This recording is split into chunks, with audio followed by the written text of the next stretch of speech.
नमस्कार दोस्तों, स्वागत है आप सभी का फिर से मेरे हिस्ट्री चैनल हिस्ट्री हब में। मैं सिद्धांत मिश्रा आज आपके लिए लेके आया हूँ शेर शाह सूरी की प्रशासनिक व्यवस्था। तो ये जो हमारा विषय है ये बहुत ही महत्वपूर्ण है, चाहे आप यूपीएससी की तैयारी कर रहे हो या नेट की तैयारी कर रहे हो। और हमने इससे अपने पिछले लेक्चर में बात की थी शेर शाह सूरी ने किस तरह से सूर साम्राज्य की स्थापना की और किस तरह से द्वितीय अफगान वंश था। शेर शाह सूरी का इमरजेंस किस तरह से होता है, किस तरह से वो बिहार की राजनीति में एक महत्वपूर्ण एक फिगर बन जाता है और किस तरह से वो धीरे धीरे अपने साम्राज्य का विस्तार करता है। और अगर हम बात करें साम्राज्य विस्तार में, तो तुगलक मोहम्मद बिन तुगलक के बाद 200 साल के बाद सबसे बड़ा ये साम्राज्य जो है ये भारत में बनता है। तो इसको हम सूर साम्राज्य कहते हैं। किन्ने बात की थी, फिर शेरशाह सूरी के उत्तराधिकारियों की बात की थी और आखिरी में किस तरह से शेरशाह सूरी जो है जो उसकी मृत्यु होती है कलिंजर के दुर्ग में और किस तरह से उसके उत्तराधिकारियों के बाद इसका जो साम्राज्य है वो विघटित हो जाता है। इन सबकी हमने चर्चा अपने पिछले लेक्चर में कर ली थी। तो यदि आपने हमारा वो लेक्चर ना देखा हो तो आप उसको देख सकते हैं, इसका लिंक ऊपर दिया हुआ है। और हमने बात की थी कि किस तरह से शेरशाह सूरी के बाद जो उसके उत्तराधिकारी हैं उनके बाद किस तरह से हुमायूं वापस भारत में आ जाता है।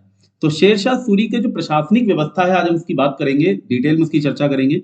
और इसको बहुत ज्यादा महत्वपूर्ण माना गया है, उसके साम्राज्य की जो विजय है उससे ज्यादा महत्वपूर्ण उसकी प्रशासनिक व्यवस्था मानी गई है, क्योंकि इसी के आधार पे आगे चल के मुगलों की जो प्रशासनिक व्यवस्था है, जो अकबर की जो प्रशासनिक व्यवस्था है जिसकी बहुत ज्यादा चर्चा की जाती है, उसका आधार हमको यहीं पे मिलता है। एक तरह से बेंचमार्क सेट किया है शेरशाह सूरी ने और इसी के ऊपर जो अकबर है वो अपने ब्लॉक्स को बिल्ड करता है। तो इसकी जो प्रशासनिक व्यवस्था है उसकी जानकारी हमको मिलती है अब्बास खान सरवानी की पुस्तक तारीख शेरशाही की, जिसकी हम ऊपर चर्चा कर चुके हैं जब हमने आपको सोर्सेस ऑफ मुगल हिस्ट्री पढ़ाया था। तो उसमें हमने इसके बारे में बताया था। और कानूंगो ने भी अपनी पुस्तक शेरशाह एंड हिज पीरियड में लिखा है कि शेरशाह ने किसी नई व्यवस्था को उत्पन्न करने की जगह जो पुरानी व्यवस्थाएं थी उसको नए सिरे से लागू किया, यानी कि जितनी भी व्यवस्थाएं चल रही थी जो कि अपनी जीर्ण शीर्ण अवस्था में थी उनको किसी तरह से उसने उसमें जान फूकी, उसको पुनरुद्धार किया और उसी व्यवस्था को अच्छे से लागू किया, उसको सख्ती से लागू किया। आरपी त्रिपाठी महोदय कहते हैं कि प्रशासनिक व्यवस्था में शेरशाह सूरी जो है वो अकबर का गुरु था। कीन महोदय कहते हैं इस पठान ने 5 वर्षों में इतना कुछ किया जितना मुगल और यहां तक कि अंग्रेज भी नहीं कर सके। विंसेंट स्मिथ बोलते हैं यदि शेरशाह सूरी को अधिक समय मिला होता तो हो सकता है उसने अपना ही राजवंश स्थापित कर दिया होता और तब भारतीय इतिहास के रंगमंच पर मुगलों को अवतरित होने का अवसर ही ना मिलता। तो ये बहुत ही महत्वपूर्ण एक स्टेटमेंट है, क्योंकि नेट के एग्जाम में पूछा जा चुका है। ये स्टेटमेंट किसके विषय में कहा गया है ये भी पूछ सकते हैं आपसे, किसने कहा है। हालांकि इसमें ये तो नहीं पूछेंगे किसके विषय में कहा गया है, किसने कहा ये जरूर पूछ सकते हैं। तो शेरशाह का जो राज्य था वो बहुत ही केंद्रीकृत निरंकुशता का था, जिसमें अफगान परंपराओं के दर्शन तो हमें मिलते हैं किंतु वास्तव में ये एक तुर्की विशेषताओं वाला था। जैसे कि मैंने आपको बताया द्वितीय अफगान वंश, इससे पहले जो अफगान वंश था, जो लोदी वंश था, उसने अफगान वंश की यहाँ पे स्थापना की थी। तो अफगानों का जो राजत्व है उसके बारे में आपको सल्तनत काल में पढ़ा चुका हूँ। 4 शासक हुए थे लोदी वंश में और चारों के अलग अलग जो उनके थ्योरी थी किंगशिप की, जो उनकी राज सत्ता का जो दर्शन था वो अलग अलग था। और इसमें हमको अफगान परंपराओं के दर्शन जरूर मिलते हैं, लेकिन ये जो साम्राज्य था इसमें तुर्की विशेषताएं ज्यादा थी। यानी कि मुगल क्योंकि पहले से आ चुके थे, बाबर ने साम्राज्य स्थापित कर दिया था, हुमायूं भी था, तो यहाँ पे हमको तुर्की विशेषताएं ज्यादा मिलती हैं। अभी बात करते हैं केंद्रीय प्रशासन कैसा था, उसके बाद हम प्रांतीय प्रशासन पे आएंगे, उसके बाद फिर हम धीरे धीरे जिला और गांव प्रशासन पढ़ेंगे। तो कुछ पुराने विभागों को उसने पुनः जीवित किया केंद्रीय प्रशासन में, जिसको हम सेंट्रल एडमिनिस्ट्रेशन कहते हैं। दीवाने वजारत वित्त मंत्रालय, दीवाने आरिज बलबन द्वारा बनाया गया सैन्य विभाग। तो यदि आपने मेरे सल्तनत काल के लेक्चर को देखा होगा तो उसमें मैंने बताया था ये सारे जो दीवान हैं, सारे जितने विभाग हैं, ये ऑफिसर्स हैं जिसको सेंट्रल गवर्नमेंट डील कर रही है। और ये जो ऑफिसर्स हैं ये हर एक ऑफिस किसी ना किसी सल्तनत पीरियड में किसी सुल्तान के अधीन बनाया गया था, निर्माण किया गया था। हालांकि निर्माण नहीं कहूंगा बल्कि उसको सही रूप से सुचारू ढंग से उसको चलाने की कोशिश की गई थी। तो दीवाने आरिज बलबन द्वारा बनाया गया सैन्य विभाग था। दीवाने इंशा अलाउद्दीन खिलजी द्वारा बनाया गया शाही सचिवालय था, सेक्रेटेरिएट जिसको हम बोलते हैं। गुप्तचर विभाग दीवाने बरीद। तो ये गुप्तचर विभाग किसने बनाया था सल्तनत काल में, आप मुझे कमेंट सेक्शन में जरूर बताइएगा। यदि आपने मेरे सल्तनत सीरीज के लेक्चर्स को देखा होगा तो मैंने वहां पे इसकी चर्चा की है, बरीद, और हमने इसके ऊपर बहुत डिटेल में चर्चा की थी। तो ये जितने भी ऑफिसर्स थे सेंट्रल गवर्नमेंट के, ये पहले से चले आ रहे थे, लेकिन अपनी ढीली व्यवस्था के लिए, मतलब बहुत ज्यादा ढीले पड़ चुके थे और इनमें कहीं पे भी कोई कंट्रोल नहीं था किसी भी सेंट्रल गवर्नमेंट का, तो इसको शेरशाह सूरी ने फिर से शुरू किया। प्रांतीय प्रशासन जो है शेरशाह सूरी का, जो शेरशाह सूरी है, कनुंगो साहब ऐसा बोलते हैं, कनुंगो ने बहुत ज्यादा रिसर्च की शेरशाह सूरी पे, तो कनुंगो साहब ऐसा बोलते हैं कि इसका जो साम्राज्य था ये प्रांतों में ना बटकर जिले में बटा था, जिसको जो है सरकार कहा जाता था। आधुनिक जिला जिसको हम बोल सकते हैं सरकार कहा जाता था, ऐसा कनुंगो साहब कहते हैं। और संपूर्ण साम्राज्य 66 सरकार में विभाजित था, जिसमें से 19 जो है वो अकेले बंगाल में थे। तो कनुंगो साहब कहते हैं कि सबसे बड़ी प्रशासनिक इकाई जो है सरकार थी, और प्रांत नहीं थे, सूबे नहीं थे, जैसे कि सूबे सुल्तनत काल में थे ऐसे नहीं थे। लेकिन वहीं पे परमात्मा शरण सर ने इनके इस कथन को खारिज किया है और बोला है कि नहीं, प्रांत जो है वो तब भी चले आ रहे थे, और सरकार में विभाजित करना शेरशाह सूरी ने शुरू नहीं किया, प्रारंभ नहीं किया, ये पहले भी प्रथा चली आ रही थी। और इसका उन्होंने जो रीजन दिया है वो ये दिया है कि अबुल फजल, जो कि अकबर की हर जगह प्रशंसा करता है, लेकिन उसने कहीं भी ये नहीं बोला कि अकबर ने ही प्रांत में विभाजित करना शुरू किया अपने साम्राज्य को। यानी कि वो ये कहता है कि जिस समय अकबर गद्दी नशीन हुआ उस समय भी प्रांत चले आ रहे थे, प्रांत पहले से चले आ रहे थे, परंपरा चली आ रही थी। तो कनुंगो साहब का ये जो कथन है ये कहीं ना कहीं संदिग्ध के घेरे में आ जाता है कि सरकार ही जो है वो सबसे बड़ी एक प्रशासनिक इकाई थी, जिला ही जो है वो सबसे बड़ी प्रशासनिक इकाई थी। और उनका ये कथन केवल इस आधार पे है क्योंकि अबुल फजल ने बंगाल के विषय में लिखा है कि उसने 19 जिलों में बंगाल को बांटा था। तो इनका ये मानना है कि पूरे साम्राज्य को उसने जो जिले में बांटा, 66 सरकार जरूर नहीं, लेकिन वो सबसे बड़ी प्रशासनिक इकाई नहीं थी। ये कहना गलत होगा कि वो सबसे बड़ी प्रशासनिक इकाई थी, प्रांत उस समय भी मौजूद थे। सरकार के स्तर पर अगर हम देखें तो शिकदार शिकदरान होता था, जिसको मुख्य शिकदार कहते हैं। शिकदार यानी कि इसके विषय में हम बात कर चुके हैं जब सल्तनत का एडमिनिस्ट्रेशन मैंने बताया था कि किस तरह से शिक होते हैं। शिक मतलब जो जिला है उसको शिक बोलते थे। तो मुख्य शिकदार यानी कि जो आज के अगर हम युग से बात करें तो हम बोल सकते हैं कि जो जिला मजिस्ट्रेट है या कलेक्टर है, तो इस तरह से मुख्य शिकदार होता था। और एक मुंसिफ ए मुंसिफान होता था, जो कि एक ऐसा न्यायाधीश था जो परगने के मुंसिफों के विरुद्ध अपीलें सुनता था। यानी कि अब हम इससे नीचे जब आएंगे, जिले से नीचे आएंगे परगने पे, तो परगनों में जो मुंसिफ हैं उनके विरुद्ध अगर किसी को अपील करनी तो कहाँ जाएगा, तो वो जाएगा सरकार के मुंसिफ ए मुंसिफान के पास, जो कि वो न्यायाधीश है जो कि उन मुंसिफों के विरुद्ध अपीलें सुनेगा। इसके बाद आता है परगना, यानी कि जिलों को आगे चल के परगनों में बांटा गया, और हर एक परगने में एक शिकदार, एक मुंसिफ, एक फोतेदार यानी कि खजांची, और 2 कारकून यानी कि राजस्व लिपिक, जो कि लेखा जोखा करते थे, जो कि लिपिबद्ध करते थे कानूनों को, या जो भी राजस्व जो वसूला जा रहा है गांव से, जो परगनों में आ रहा है, उसका लिपिबद्ध करना जो है ये कारकून करते थे। तो ये जो जितना भी बहीखाता बनता था ये सारा का सारा फारसी भाषा में लिखा जाता था, क्योंकि फारसी जो थी वो एक ऑफिशियल लैंग्वेज थी, उनकी आधिकारिक भाषा थी। हालांकि उन्होंने हिंदवी को दर्जा दिया है और काफी उसको प्रोत्साहित किया है। हिंदवी को, हिंदी की बात नहीं कर रहा मैं, हिंदवी की बात कर रहा हूँ, यहाँ पे ध्यान दीजिएगा। हिंदवी को प्रोत्साहित किया है और ये अर्ध सरकारी भाषा के रूप में इसको प्रयोग भी किया है। ग्राम प्रशासन पे हम आते हैं। जब जिले जो है यानी कि जो परगने थे उनको, जिलों को परगने में बांटा, परगनों को फिर ग्राम में बांटा। परगने इज लाइक आज के अगर हम युग में बात करें तो कमिश्नरेट आप बोल सकते हैं। जिले मतलब डिस्ट्रिक्ट हो गया, फिर कमिश्नरेट आ गया, उसके बाद गांव आ गया, विलेजेस आ गए, तो गांव में बांटा। और गांव जो है सबसे छोटी प्रशासनिक इकाई रही है। इसमें एक पटवारी होता था जो कि कर का लेखा जोखा करने के लिए रखा जाता था, यानी कि वो केवल ये लेखा जोखा, ये हिसाब रखता था कि कितना कर आ गया है, कितना जो है कहाँ बकाया है, किसकी जमीन कितनी है। अब क्योंकि मैं बात करूंगा भू राजस्व की, तो वहां पे इसको थोड़ा ज्यादा एक्सप्लेन करूंगा पटवारी का क्या काम होता है। हालांकि आपको पता होगा पटवारी आज के युग में भी होते हैं, और हम देखते हैं उत्तर प्रदेश में, अगर आप बिहार से हैं तो आप जानते होंगे पटवारी जो है बहुत अच्छी एक पोस्ट होती है।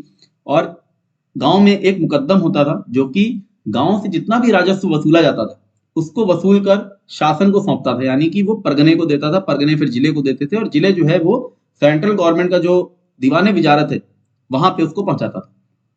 परगनों और सरकारों के अधिकारियों के तबादले होते रहते थे, और अधिकारियों की नियुक्ति जो है शेरशाह वो खुद करता था। इसलिए किसी भी तरह से कोई भी जो करप्शन फैला हुआ था, अभी तक हम देख रहे थे, जो हमने देखा कि किस तरह से फिरोज शाह तुगलक के समय में करप्शन बहुत ज्यादा फैल जाता है, उसको इसने किसी तरह से कम करने की कोशिश जरूर की है। न्याय व्यवस्था के बारे में शेरशाह के लिए कहा जाता है कि बहुत निष्पक्षता से उसको लागू करता था, और खुद बुधवार को न्याय के लिए बैठता था, और इसीलिए इसने खुद भी सुल्तान उल अदल की उपाधि धारण की। तो सुल्तान उल अदल की उपाधि धारण की बहुत इंपॉर्टेंट है। उपाधियां बहुत पूछी आती हैं नेट के एग्जाम में। और अब्बास खान क्योंकि इसकी बहुत तारीफ करता है, और उसने इसके न्याय व्यवस्था के लिए भी बहुत ज्यादा बढ़ा चढ़ाकर लिखा है। और इसके ऊपर बहुत अच्छे अच्छे कथन भी आते हैं। आपको अगर ध्यान होगा सल्तनत काल में जो हमने बात की थी, तो हमने कुतुबुद्दीन ऐबक की बात की थी, हमने इल्तुतमिश की बात की थी कि किस तरह से उनके जो इतिहासकार हैं उनके लिए बढ़ा चढ़ा के लिखते हैं, किस तरह से उसको एक सेंटेंस दिया गया है कि उसके राज्य में भेड़ और जो शेर है वो एक ही घाट पे पानी पीते थे। इस तरह से जो सेंटेंस आते हैं वो पूछा जाता है कई बार नेट के एग्जाम में, किसके लिए बोले गए, किस इतिहासकार ने बोले। तो अब्बास खान ने भी बहुत सारे वाक्य बोले हैं शेरशाह के लिए इसी तरह। और ये कहता है अब्बास खान की एक बुढ़िया जो है वो अपने सर पे सोने का टोकरा लेके आगे जा रही होती है, और वो बुढ़िया एकदम मरणासन है, मतलब वो मरने वाली ऐसी बुढ़िया है, ऐसी हालत पे है। फिर भी किसी भी इंसान की इतनी हिम्मत नहीं होती कि उस बुढ़िया के पास भी भटक जाए या उसको, क्योंकि उसको ये मालूम है कि शेरशाह जो है इतना कड़ा दंड दे सकता है कि ऐसा कुछ काम नहीं करना है। तो उसके न्याय व्यवस्था के बारे में इतनी बड़ी बड़ा बड़ा की बातें बोली गई हैं कि एक बुढ़िया एकदम मरने वाली है एकदम, और वो सुनसान रात में अकेले सोने का पिटारा लेके अपने सर पे जा रही है, फिर भी किसी की हिम्मत नहीं कि इसको छेड़ दे। बदायूनी भी इसके बारे में कहता है, बदायूनी जो कि अकबर के समय में जिसको हम जानते हैं, और ये भी शेरशाह के लिए कहता है कि इसकी न्याय की प्रशंसा कहता है खुदा का शुक्र है कि मैं इस न्याय प्रिय शासक के दौर में पैदा हुआ। कई बार आप कंफ्यूज हो सकते हैं, बदायूनी का स्टेटमेंट दे देगा आपको और पूछेगा किस शासक के बारे में बोला, तो आपको कंफ्यूजन होगा क्योंकि बदायूनी का हम नाम हमेशा देखते हैं अकबर के समय में, तो आप सोचेंगे अकबर, लेकिन अकबर के तो ये हमेशा विरुद्ध रहा है। तो इसने कहा है शेरशाह सूरी के लिए बहुत इंपॉर्टेंट फैक्ट है। अब्बास खान की लाइन आपको याद रखनी है शेरशाह के लिए, बदायूनी का ये जो सेंटेंस है याद रखना है, सुल्तानुल अदल की उपाधि। ये तीन चीजें महत्वपूर्ण है नेट पीजीटी के एग्जाम के लिए। और इसका सैन्य प्रशासन महत्वपूर्ण हो जाता है आपके किसी भी एग्जाम के लिए, क्योंकि यहां हम बात करते हैं घोड़ों को दागने की प्रथा, ब्रांडिंग ऑफ हॉर्सेस, जिसका हम अगर हम बात करें इंडिया में, अगर हमने देखा है तो अलाउद्दीन खिलजी से शुरू होता है। नॉर्मल सा एक क्वेश्चन आता है किसी भी एग्जाम में, छोटा सा क्वेश्चन है, लेकिन इसकी जो प्रथा है ये शुरू होती है 12वीं सदी में सल्जूकों द्वारा, और इसको भारत में अलाउद्दीन खिलजी शुरू करता है, जो कि बाद में चल के इसमें करप्शन हो जाता है। और हमने देखा है किस तरह से फिरोज शाह तुगलक के समय में फिरोज शाह तुगलक खुद ही मोटिवेट करता है अपने सैनिकों को करप्शन करने के लिए, और किस तरह से वो जो ब्रांडिंग ऑफ हॉर्सेस, जो घोड़ों को दागने की प्रथा है, वो एकदम ढीली पड़ जाती है। तो शेरशाह सूरी इसी व्यवस्था को दोबारा से लागू करता है। जैसा कि मैंने शुरुआत में ही बोला था, कोई नई प्रथा शुरू नहीं कर रहा है, लेकिन पुरानी व्यवस्थाओं को सख्ती से लागू कर रहा है। तो शेरशाह की जो सेना थी उसमें सबसे ज्यादा घुड़सवारों की संख्या थी, फिर पैदल सैनिक थे, और फिर हाथियों की संख्या थी। केंद्रीय सेना के साथ साथ सूबेदार भी अपनी सेना रखते थे, और जब जरूरत पड़ती थी तो केंद्रीय जो सरकार है उसको अपनी सैन्य सहायता दिया करते थे। निर्माण कार्य इसके बहुत ज्यादा महत्वपूर्ण है, क्योंकि यहां से क्वेश्चन थोड़ा सा घुमा के पूछा जा सकता है आपसे। इसने 4 बड़े राजमार्ग का निर्माण कराया, नेशनल हाईवे जिसको हम बोलते हैं। एक है बंगाल के सुनार गांव से होकर आगरा, दिल्ली, लाहौर होता हुआ सिंधु नदी तक जाता है। यानी कि आप देखो कहाँ बंगाल है भारत के एकदम पूर्वी छोर पे, और कहाँ सिंधु नदी है भारत के एकदम पश्चिमी छोर पे। तो और अगर आप थोड़ा सा कनेक्ट कर पा रहे होगे, थोड़ी सी ज्योग्राफी की आपको अगर नॉलेज होगी, तो आपको समझ में आएगा कि मैं बात कर रहा हूँ ग्रैंड ट्रंक रोड की, जो कि कलकत्ता से होते हुए और दिल्ली होते हुए, अमृतसर होते हुए समय अभी भी चल रही है, और इसको अभी भी उपयोग किया जा रहा है। आज के दिन में भी ये नेशनल हाईवे है। और ये जो हाईवे है इसकी शुरुआत हम देख रहे हैं, शेरशाह सूरी ने इसको बनाया था, और आगे चल के ये ऑकलैंड करके एक गवर्नर जनरल आएंगे जब हम ब्रिटिश भारत पढ़ते हैं उस समय, और उन्होंने इसको मरम्मत करा के और अपने नाम के ऊपर किसी तरह से इसको अंग्रेजी हुकूमत, और आज भी हम उसको ग्रैंड ट्रंक रोड बोलते हैं, डाल दिया है। तो अगर हम इस नेशनल हाईवे का इतिहास, थोड़ा सा मैं टॉपिक से डिविएट हो रहा हूँ, अगर हम इस नेशनल हाईवे का इतिहास देखें तो हम शेरशाह सूरी को देख रहे हैं, लेकिन इसका इतिहास और भी बहुत पुराना है। और मैं बात करूंगा इस समय अशोक की। अशोक के समय में यहाँ पे रोड बननी शुरू हुई थी, और ये बहुत ही लंबी, ये जो सड़क हम देख रहे हैं ये बननी शुरू हो गई थी, और इस पे सराय भी थी। और शेरशाह सूरी ने इसमें करीब करीब 1700 सराय का निर्माण कराया, यानी कि हर एक 4 किलोमीटर के बाद एक सराय पड़ती थी, और उस सराय में जो व्यापारी होते थे उनके रुकने की व्यवस्था की जाती थी। हिंदू और मुस्लिम दोनों की अलग अलग रुकने की व्यवस्थाएं थी, और इस तरह से उसने जो व्यापारिक जो गतिविधियां थी उसको बहुत ज्यादा मोटिवेट किया, बहुत ज्यादा उसको उसने सपोर्ट किया है। दूसरा जो मार्ग था वो था आगरा से मांडू तक। तीसरा मार्ग है आगरा से जोधपुर होता हुआ चित्तौड़ तक। और ये इसलिए इंपॉर्टेंट है क्योंकि Agra was the centre of the politics. उस समय आगरा जो है वो राजनीति का केंद्र बना हुआ था। तो आगरा से मांडू इसलिए क्योंकि उसने दक्षिण में मांडू तक विजय की है और चित्तौड़ तक उसने जीत लिया है। तो आगरा से जोधपुर होता हुआ चित्तौड़ तक कनेक्ट करना बहुत जरूरी था, जिससे कि उसकी सेना जो है जल्दी से जल्दी वहां तक रसद पहुंचा सके। और चौथा राजमार्ग है लाहौर से मुल्तान। क्योंकि उसने सिंध के तरफ के जो क्षेत्र थे, सबसे पहले मैंने आपको बताया था पिछले लेक्चर में भी कि किस तरह से पंजाब उसने जीता है और लाहौर पे उसने अधिकार कर लिया है। तो ये सब दिल्ली से कनेक्टेड रहे, तो इसलिए इन राजमार्ग का निर्माण कराया गया है और ये बहुत ज्यादा महत्वपूर्ण है। भू राजस्व प्रशासन, जिसके लिए इसको अकबर का पूर्वगामी माना जाता है, और राजस्व प्रशासन की जो प्राचीन काल से चली आ रही व्यवस्था थी उसको इसने समाप्त नहीं किया। उसने जमीनों के नक्शे बनवाए, बहुत ज्यादा महत्वपूर्ण है जमीनों के नक्शे बनवाना, जिसको हम आज भी बोलते हैं पट्टा है, कबूलियत है। बहुत सारे जो टर्म्स हैं जो आज भी यूज होते हैं उत्तर प्रदेश और बिहार की तरफ अगर हम देखें तो आज भी सारे टर्म्स जो हैं वो यूज में हैं। भूमि की पैमाइश करवाकर लगान निर्धारण या साझेदारी, जिसको हम बटाई सिस्टम कहते हैं, उसके द्वारा कर निर्धारण करने का इसने एक ऑप्शन दिया, किसानों को ऑप्शन दिया कि भाई आप अपनी भूमि की चाहे तो पैमाइश करवा लो, सर्वेक्षण करवा लो, और उसके बाद कर निर्धारण कर लेंगे।